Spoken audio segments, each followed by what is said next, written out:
Doutora Cláudia Vaca, diretora del Centro del Pensamiento, Medicamentos, Información y Poder de la Universidad Nacional de Colombia, coordinadora técnica del proyecto DIME.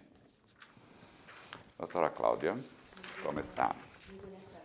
Muy buenas tardes. ¿Me podrías contar un poco cómo surgió la idea del proyecto DIME, Decisiones Informadas en Medicamentos?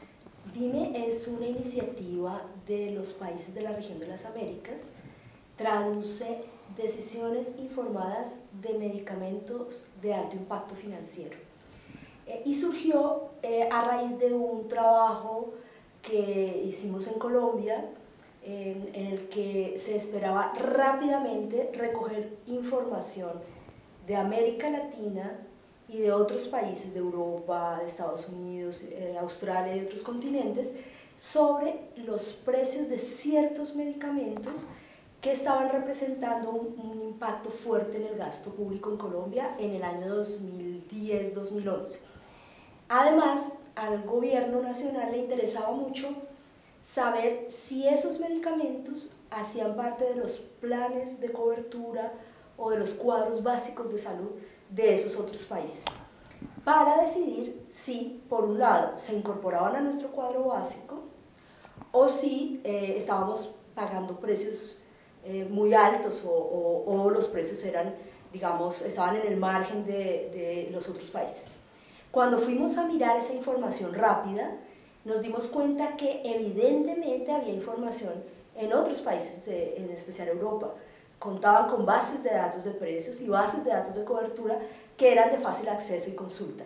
Pero en América Latina no había esta información.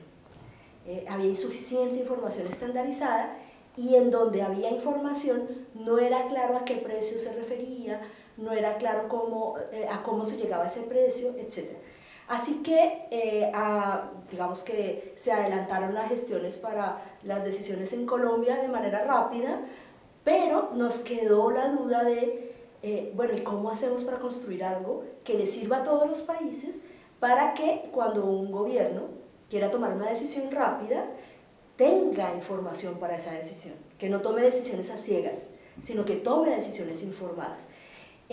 Y justamente en el momento en que estábamos haciéndonos esa pregunta, el Banco Interamericano de Desarrollo abrió una convocatoria dentro de las iniciativas de bienes públicos regionales y 3 países nos pusimos de acuerdo para presentar una propuesta: crear un bien público que consistía en información comparada, disponible y comparable de precios, cobertura, estatus de competencia del medicamento, si había suficientes oferentes, si era monopólico, si era registrado, patentado, etc. Pero además una cosa muy interesante, y es desarrollar regionalmente metodologías y evaluaciones de tecnología que estuvieran fácilmente disponibles para los países. Y así surgió la plataforma. Los países deciden, 8 países deciden qué medicamentos observar, porque los efectos sobre el gasto público pueden variar entre países. Entonces se decide una lista de medicamentos y a la fecha estamos trabajando 8 países observando datos comparados de 38 medicamentos de alto impacto financiero. Muy interesante. Doutora Cláudia, ¿cuáles son los principales impactos del proyecto hasta ahora? El impacto del proyecto puede medirse de diferentes maneras. Una primera aproximación de ese impacto es el desarrollo de metodologías estandarizadas y de estrategias de trabajo y de formas de colaboración para acercarnos a una información que sea útil para los países. El segundo tipo de impacto tiene que ver con cómo se usa esa información para decidir, para toma de decisiones concretas. Tenemos varios ejemplos.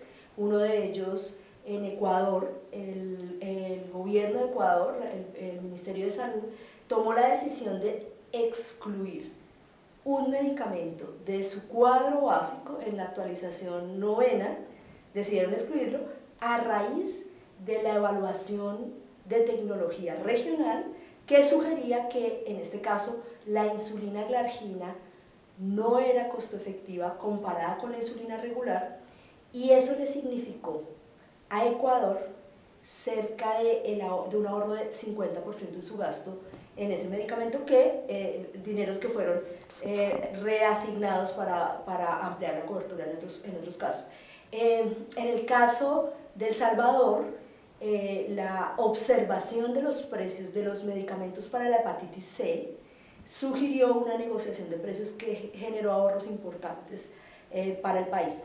Y así en varios casos hemos identificado ahorros potenciales que pudieran significar una eficiencia en el gasto público, pero sobre todo un mejor acceso a los medicamentos. Muy bien. ¿Cuál sería la prioridad del DIME para el futuro? La prioridad del DIME es consolidar el modelo de gestión de conocimiento. Esta es una plataforma informática que tiene información y datos, pero los datos hay que transformarlos en información y la información hay que transformarla en decisiones. Nuestro interés es que en la siguiente etapa, estamos en una fase 3 del proyecto, la primera vez que el Banco Interamericano de Desarrollo financia una etapa 3 en una estrategia de un bien público regional, y nuestro objetivo tiene que ver con dos grandes cosas. Una, transformar la información en informes técnicos que sean usados por los ministerios de salud o las instituciones públicas para tomar decisiones. Nosotros lo hemos llamado policy briefs, pero en últimas son síntesis de información para la toma de decisiones, o en compra de medicamentos, o en decisiones de cobertura, o en decisiones de restricción del uso de ciertos productos en el mercado. El segundo objetivo de este proyecto es garantizar la sostenibilidad en el tiempo, y ese es un reto mayor. Nuestro interés es que en esta última fase logremos un compromiso de los países, pero sobre todo divulguemos la plataforma para que su amplio uso genere una estrategia de sostenibilidad, o vía donaciones, o vía suscripción, o vía generación de financiación directa por parte de los países. Muy bien. Muchas gracias por la entrevista, doctora Claudia. Muy amable. A ti y a Salud Derecho. Gracias.